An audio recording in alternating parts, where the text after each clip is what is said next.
familiarity with Coach Petrino. Is the playbook about the same as it was at Missouri State, and how was it kind of getting back into it with him, after you were at Fresno for a bit? To be honest, I didn't know I knew the playbook that well. When they started speaking it again, it was just all came back to my memory.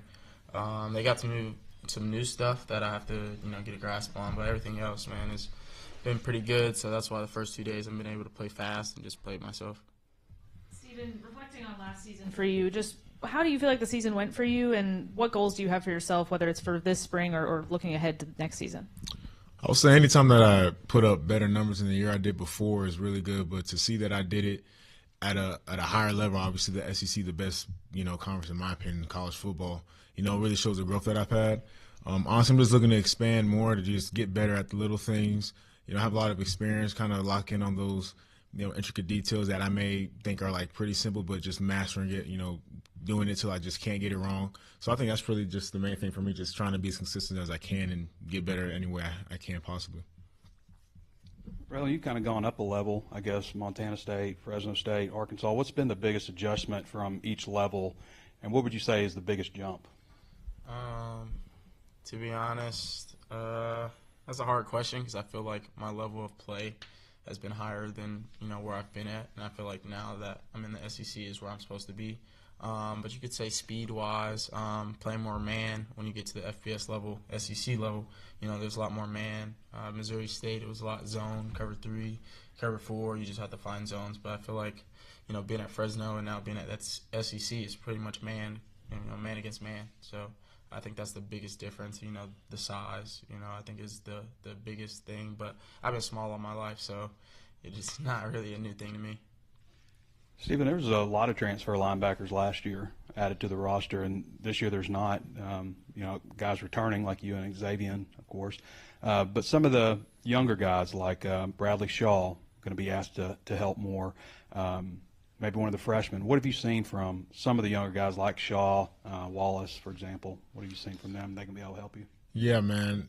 Shaw came from a system in high school where they do a lot of what we do now, which puts them ahead, light years from where most freshmen are. I think he has a chance to really separate himself, really stand up and take a huge role this year. Tavion, he just learn his ways, man. As a freshman, we've all been there. But I think really, us not needing to get linebackers just shows a strength within that room. Guys that are developing and getting better and are going to be prepared to play on Saturdays when we need them to be. Raylen, I know all these other receivers are new to you with a new team, but have any of them kind of stood out to you as you guys have gone through a couple of practices? My man Ishmael, I think, both of us came in the same boat of, people thought we were just going to be a role player and come in and, just have a couple 100 yards and, something like that. But he's came in and he's made a, shine at that spot, and he wants to get his spot. So, he's a young guy, but he still wants to get in and, play at his, high level. And then I asked about the playbook already, but as far as, Coach Petrino and Coach Fouch, do they do anything differently, just kind of more in general than they did at Missouri State, or does it remind you a lot of what you did there? They're the same people, and that's why I love them. They've never changed, they never will. And Bobby P's been the same person, Coach Fouch's been the same person, chill, laid-back guy. And so nothing's really changed. They've been doing it for years, so there's no reason to change it up now. And Steven, you and Xavier both being back as kind of, experienced leaders in the linebacker group, just what do you guys feel like you bring as a duo together?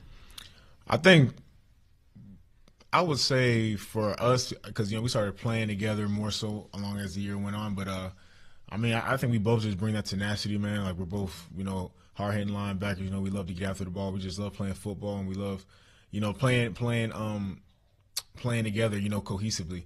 And I think, with him and me being back and going through the spring, we're going to just build that chemistry up more so we can trust each other out there. And you're just going to see us flourish and blossom on that field, man, when we go out here for our last ride. So I think, with us coming back as leaders, man, we're going to be able to set the example for the younger guys. So when they get in the game, you won't see a difference in production. It'll be the same, and it'll be maintained throughout the whole game. You look across the line of scrimmage, it's Raylen, who's a big back. He's trimmed down a little bit. Mike Washington's a new guy. It looks like he's got some speed and size. What are your thoughts on them? I know you haven't gone in full pads yet, but what are your thoughts on some of those running backs on the other side of the ball?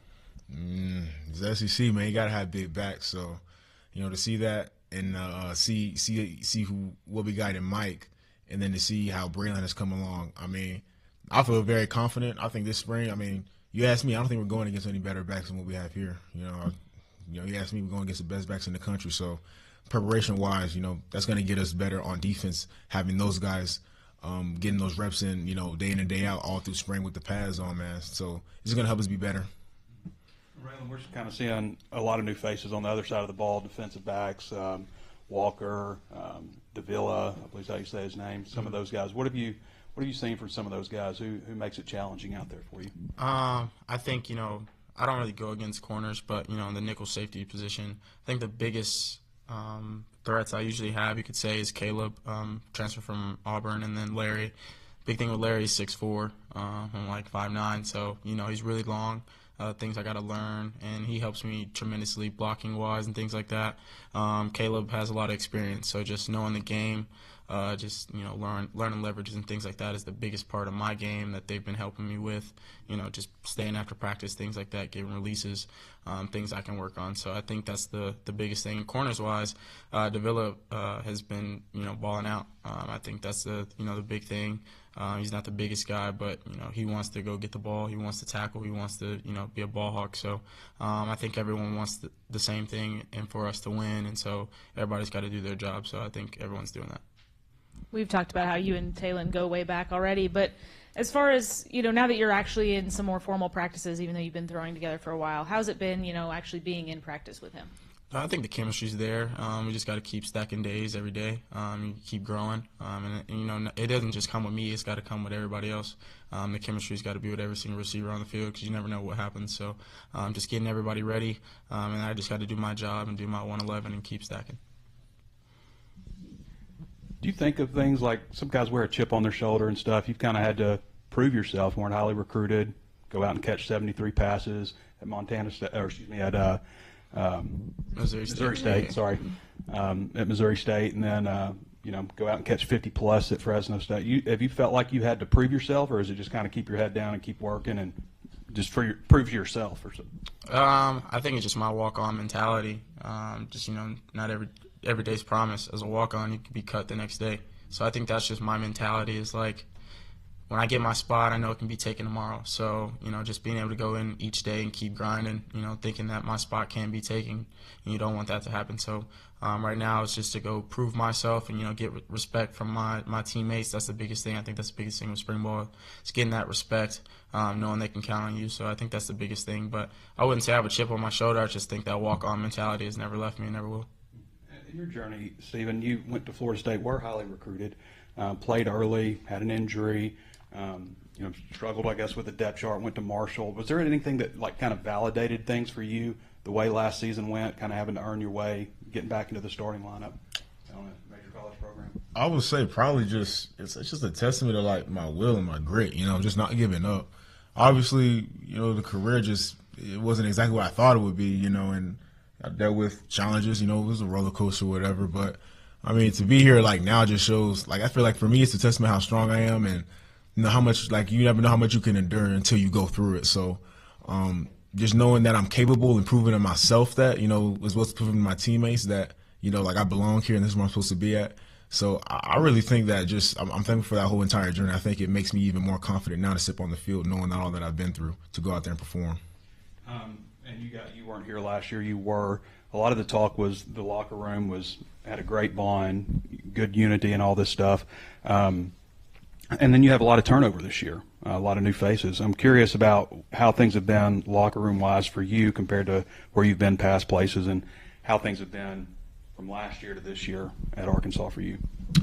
I would say from last year to this year, I don't think we missed a beat, man. I mean, the guys that we brought in, I think they're guys that are meshing well with the culture that we're trying to build, for this upcoming year. It's starting with spring. I think they're on board with it. I think we all have the same mind, and we got the same vision. Obviously, we're going into past this, so we're going to really see who is really bought in. Once we start stacking days, just continuing to hit and pound and see, okay, who's willing to go the distance with us. When we're in week 11, who's going to still be there, demanding the same thing that they're demanding from themselves when they're, all in a great mood and stuff when they're tired. You know what I mean? So I think, honestly, right now, I think we're in a great spot, and I think we just got to keep going in the direction that we're trending. For me, I think, I've been in a couple different schools. I think the biggest thing is having camaraderie with everyone on the team, not just starters or second string. I mean, punters who are walk-ons, everyone. I think that's the biggest thing I've seen here as well. Everyone communicates with everyone. It doesn't matter who you are, and so I think that's the biggest thing. And like they said, they've been treated in the right way. I asked questions on like how it was last year and how it's been this year. Just having tough conversations with coaches and things like that, just being able to grow. And so I think it's trending in the right direction as well. Stephen, I want to ask you about one more offensive player. Just looking at the other side of the ball with Rohan Jones at tight end, a guy that was very productive at Montana State. You got that one right. At Montana State last year. Your thoughts on him and what he might be able to bring to the table for the other side of the ball? Yeah, the first two practices I've seen, man, he can run routes, and obviously that's probably the most I can see just because, we don't have pads on or whatever. But when it comes to his route running, man, like you can tell he's really good at what he does. I can't wait to see what he does in pass today, man. I mean, I love having that competition when you see a guy that's like, okay, like I got to kind of, scheme up against him a little bit because he has some moves or whatever. But I think he's a great gift for us. I'm really glad we got him, man. He meshes well with the team, like as a person, a player, everything. Like he's what we look for when we want to bring guys in out the portal, man. And I think he has that mentality, like he has something to prove. So really glad he's here.